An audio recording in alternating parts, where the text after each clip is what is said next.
prier en anglais. Oh, alléluia. My God, mon frère, yo.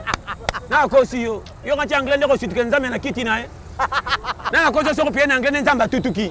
Oh sala, lokuta. Ngazo azai motema munene tende na kimi église kala. Yo na prier. Wana pasteur na micro na bandi prier be. Ko prier na lingala na biki oyo ko commenter na tikina. Yo ko mta pembe na prier na français. Ko le kana ba. Yo na bi o fait ça mundela za pembe na. Ngabi o za mundele. Na dongwe na liste. O mutu mwindu. Faut mon prière. Prière qui va gros mot. Oh tu vois non start this hero. Herbert Ngabika. Oya ngali ngale pe mana na mone oza l'échec.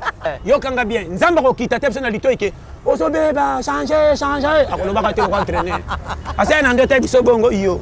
Na mona imoko a pe na église seigneur tu vois l'accent à direction. Yo. Tina 35 ba l'action direction. Tango tambara yo moko bunga. Nzamba l'action direction ni. Boli ko mone la mutu. Donc lokola sala mutu nda me mangambo. Okomi somi. Nebo ata somi yango batika kele mo soka le limingi. Yo. Sakana. Ota mobile no pastor John ya komona makamulanda manecho komona yo lala nzala yo tabakudu ya leka matiti même que le kata papier le quoi biscuit yo ko sande 6 mois matiti na matiti tu comme na langage mabelo kwa nyoka